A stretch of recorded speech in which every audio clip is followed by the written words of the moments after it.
ಕರುನಾಡು ಈಗಾಗಲೇ ಮಳೆಯ ಕೊರತೆಯಿಂದ ಕಂಗೆಟ್ಟಿದೆ. ಇದರ ಮಧ್ಯೆ ಕಾವೇರಿ ನೀರು ಹರಿಸುವಂತೆ ತಮಿಳುನಾಡು ಪಟ್ಟು ಹಿಡಿದಿದೆ. ರಾಜ್ಯದಲ್ಲಿ ಮಳೆ ಇಲ್ಲದೆ ಜಲಾಶಯಗಳು ಬರಿದಾಗಿದೆ. ಅಷ್ಟೋ ಇಷ್ಟೋ ಬಂದಿರುವಂತಹ ಮಳೆಯಿಂದ ಜನರ ದಾಹ ತೀರಿಸಲಿಕ್ಕಷ್ಟೇ ಸಂಗ್ರಹ ಇದೆ.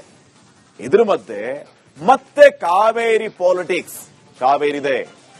ಬುಧವಾರ ಕಾವೇರಿ ನೀರು ನಿರ್ವಹಣಾ ಪ್ರಾಧಿಕಾರದ ಸಭೆ ನಡೆಯುತ್ತೆ. ಈ ಸಭೆಯತ್ತ ರಾಜ್ಯ ಸರ್ಕಾರದ ಚಿತ್ತ ನೆಟ್ಟಿದೆ. ಈ ಬಗ್ಗೆ ಒಂದು ವರದಿ ಇದೆ, ನೋಡ್ಕೊಂಡ್ ಬನ್ನಿ. ಆಮೇಲೆ ನೀವು ವಿಚಾರದ ಬಗ್ಗೆ ಮಾತಾಡೋಣ.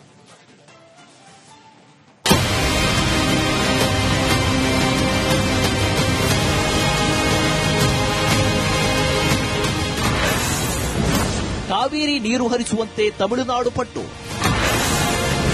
ಜುಲೈ 22ಕ್ಕೆ ಕಾವೇರಿ ನೀರು ನಿರ್ವಹಣಾ ಪ್ರಾಧಿಕಾರ ಸಭೆ. ಮತ್ತೆ ಶುರುವಾಗುತ್ತಾ ಕಾವೇರಿ ಕದನ. ರಾಜ್ಯದಲ್ಲಿ ಮಳೆ ಇಲ್ಲದೆ ಜಲಾಶಯಗಳು ಬರಿದಾಗಿವೆ.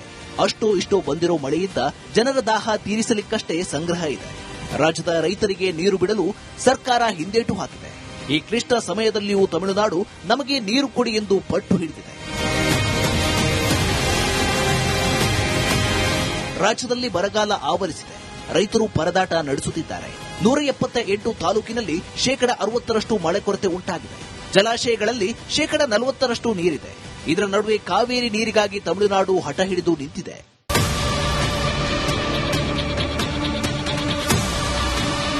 ಕಾವೇರಿ ನೀರು ಬಿಡುವ ಸಂಬಂಧ ಕಳೆದ ಜುಲೈ 15 ಸಿಡಬ್ಲ್ಯೂಆರ್ಸಿಯ ಸಭೆಯಲ್ಲಿಯೂ ಭಾರಿ ಚರ್ಚೆ ನಡೆಸಲಾಗಿತ್ತು.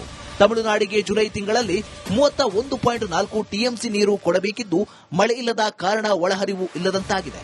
ಹೀಗಾಗಿ ನೀರು ಹರಿಸಲು ಸಾಧ್ಯವಿಲ್ಲ ಅಂತ ಕರ್ನಾಟಕ ಸಿಡಬ್ಲ್ಯೂಆರ್ಸಿ ಮುಂದೆ ಮನವಿ ಮಾಡಿತ್ತು.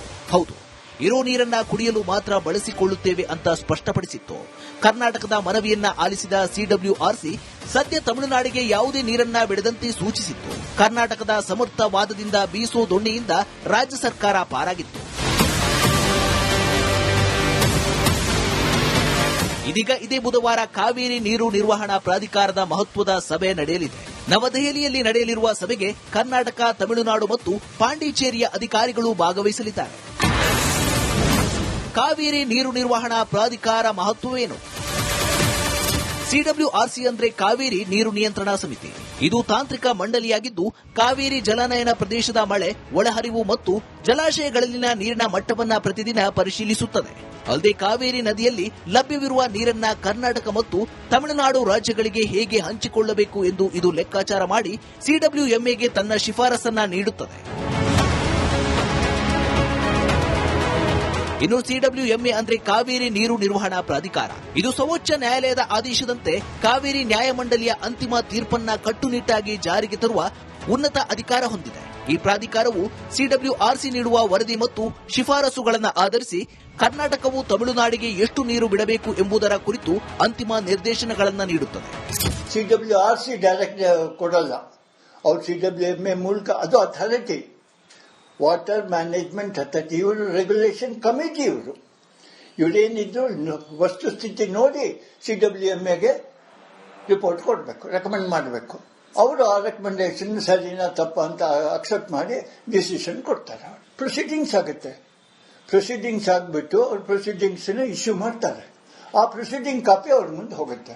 ಅದರೊಳಗೆ ಯಾರು ಏನು ಹೇಳಿದ್ರು, ಏನು ಅಬ್ಜೆಕ್ಟ್ ಮಾಡಿದ್ರು ಎಂಬ ವಿಷಯಗಳೆಲ್ಲ ಬಂದು ಹೋಗಿರುತ್ತೆ. ಅವರು ರೆಕಾರ್ಡ್ ಮಾಡ್ತಾರೆ. ಅದನ್ನು ರೆಕಾರ್ಡ್ ಮಾಡಿಬಿಟ್ಟು ತೋರಿಸ್ತಾರೆ ಎಲ್ಲ ರಾಜ್ಯಗಳಿಗೂ. ಅದನ್ನ ಕಾಪಿನೂ ರಾಜ್ಯಗಳು ಕೊಡ್ತಾರೆ. ಅದನ್ನ ಅಥಾರಿಟಿ ಕೊಡ್ತಾರೆ. ಅಥಾರಿಟಿ ಅದ್ರ ಮೇಲೆ ಡಿಸ್ಕಷನ್ ಮಾಡಿ ಡಿಸಿಷನ್ ಕೊಡ್ತಾರೆ. ಈ ಮಹತ್ವದ ಸಭೆಯಲ್ಲಿ ಕರ್ನಾಟಕ ಸಂಕಷ್ಟ ಸೂತ್ರವನ್ನ ಬರಗಾಲ ಸಂದರ್ಭದಲ್ಲಿ ಅನ್ವಯಿಸಲು ಸಾಧ್ಯವಿಲ್ಲ. ಅಣೆಕಟ್ಟುಗಳಲ್ಲಿ ನೀರು ಸಂಗ್ರಹವಾದರೆ ಮಾತ್ರ ನೀರು ಹರಿಸಲು ಸಾಧ್ಯ. ನಮ್ಮಲ್ಲೇ ಕುಡಿಯುವ ನೀರು ಇಲ್ಲ ಎಂದರೆ ನೆರೆ ರಾಜ್ಯಕ್ಕೆ ನೀರು ಹರಿಸುವುದಾದರೂ ಹೇಗೆ ಎಂಬ ಮೂಲಭೂತದ ಪ್ರಶ್ನೆಯನ್ನ ಸಭೆಯಲ್ಲಿ ಮುಂದಿಡಲಿದೆ. ಇದಕ್ಕೆ ತಮಿಳುನಾಡು ಕೂಡ ಖ್ಯಾತಿ ತೆಗೆಯುವ ಸಾಧ್ಯತೆ ಇದೆ.